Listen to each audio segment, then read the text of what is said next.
저는 작년 9월 DTS라는 예수전도단의 일원으로 전도여행을 다녀왔습니다. 너희는 온 천하에 다니며 만민에게 복음을 전하라는 마가복음 16장 15절의 말씀을 주제로 DTS는 하나님의 성품을 느끼고 하나님의 음성을 들으며 그 음성에 순종하고 나아가는 자신을 훈련하는 곳입니다.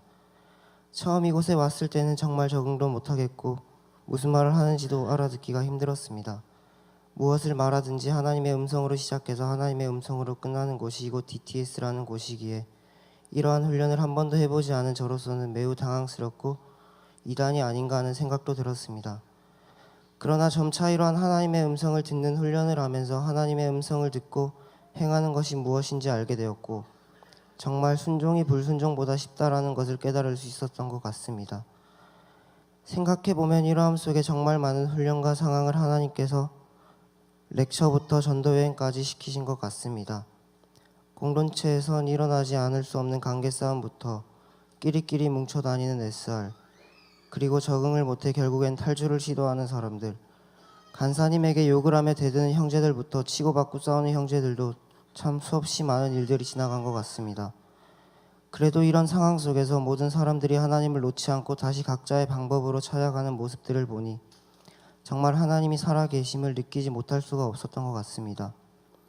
그렇게 폭풍 같은 12주의 렉처 기간이 끝나고 시작된 전도여행은 독일로 약 10주간 3개 도시를 거쳤습니다.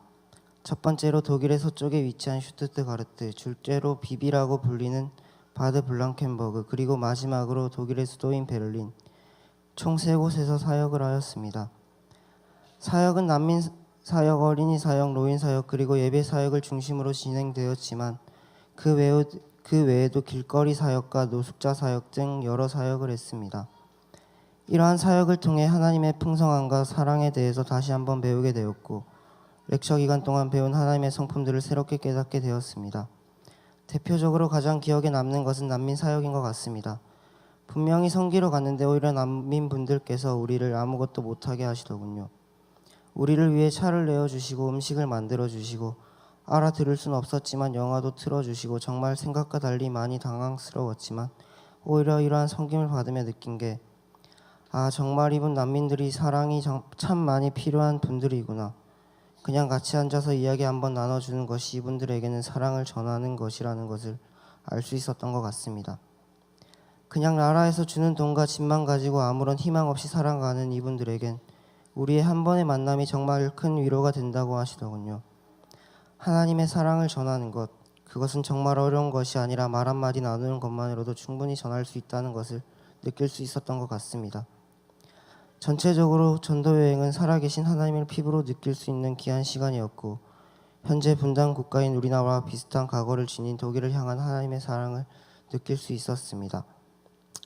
또한 거기서 그치지 않고 그러한 하나님의 마음을 마음에 심고 그 나라를 위해서 지속적으로 기도할 수 있는 계기가 된 것 같습니다. 정말 이 모든 시간과 상황들이 하나님께서 준비해 주신 은혜의 시간들이었던 것 같습니다. 끝으로 저를 통해 앞으로 이루어 나가실 하나님의 나라를 이 시간을 통하여 더욱 기도하게 되었고 조금씩 식어가던 마음을 이 자리를 통해 다시 한번 생각하게 하시고 다짐하게 해주신 하나님께 감사드립니다.